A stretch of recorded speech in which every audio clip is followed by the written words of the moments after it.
नमस्कार। कबीरदास जी के दोहे class 8 NCERT Hindi school text book book name Malhar. Doha.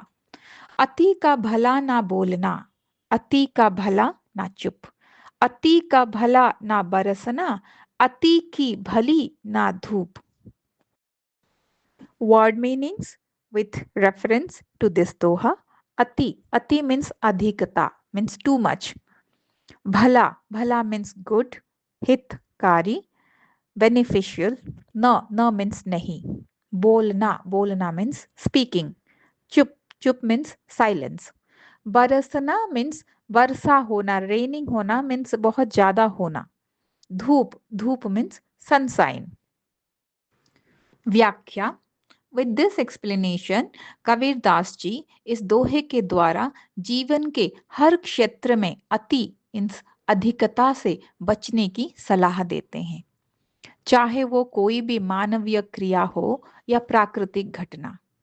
Kabir Das ji advise to avoid excess of overdoing in every aspect of our life, whether it is a human action or it's a natural phenomena. It's always bad. अति का भला ना बोलना, अति की भली ना चुप। कबीर दास जी कहते हैं कि हद से ज्यादा बोलना अच्छा नहीं होता। अधिक बोलने से व्यक्ति अक्सर ऐसे बातें कह जाता है जो विवाद पैदा करते हैं या फिर दूसरों को ठेस पहुंच सकती है। कबीर दास जी said speaking too much is not always good. When a person speaks a lot, they might often ended up saying something really conflicts. ठीक उसी तरह हर समय चुप रहना भी अच्छा नहीं है. Always being quiet is not good because you might not express your feeling or ideas. Or people may misunderstand you. Or you may miss a chance to stand up yourself or for any other. So, Kabir Das ji कहते हैं, being quiet sometime is good, but being quiet a lot is very bad. कभी कभी चुप रहना तो अच्छा है, पर हमेशा चुप रहना ये बिल्कुल अच्छा नहीं है। हमेशा चुप रहने से हम अपने भावनाओं को व्यक्त नहीं कर पाएंगे। हो सकता है लोग हमें गलत समझे। हो सकता है जरूरत पड़ने पर हम अपनी बात को आगे नहीं रख पाएंगे और हो सकता है यह हमारे अंदर आत्मविश्वास की कमी पैदा कर दे। तो इसीलिए हमें इससे बचना चाहिए। इस दोहे से हमें यह समझ में आता है कि हमें बोलने और चुप रहने दोनों में संतुलन बनाए रखना चाहिए। We should avoid too much of talking, we should avoid too much of silence. So, we should maintain a balance between speaking and staying quiet.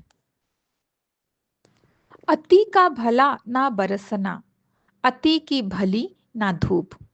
इस बात को साबित करने के लिए कवि कबीरदास जी प्रकृति का उदाहरण देते हैं और बताते हैं कि हद से ज्यादा बारिश या वर्षा होने से बाढ़ या और कोई प्राकृतिक विपर्यय आ सकती है, जिससे बहुत कुछ चीजें नष्ट हो सकता है। इसी प्रकार हद से ज्यादा धूप यानी सनशाइन अगर ज्यादा हो जाए तो वो भी अच्छी नहीं है, क्योंकि यह सूखने के कारण बनती है और फसल को जला देती है और बहुत सारे मुश्किलें पैदा करती है। इसके साथ साथ हमें ये भी ध्यान रखना है कि हमारे जीवन को, हमारे जीव जगत को जिंदा रखने के लिए सूर्य की किरणें बहुत आवश्यक है, परंतु उचित मात्रा की किरणें की आवश्यकता ही उपकारी होती है। वर्षा हो या सूर्य की किरणें हो, दोनों ही हमारे जीवन में बहुत उपयोगी है, परंतु दोनों की बहुत ज्यादा होना हमारे जीवन जीव जगत के लिए हानि है। कबीरदास जी अपने दोहे में यह उदाहरण देते हुए हमारे जीवन को सुधारने की कोशिश कर रहे हैं। कबीरदास जी के इस दोहे के अनुसार प्रकृति भी हमें सिखाती है कि संतुलन ही जीवन का आधार है।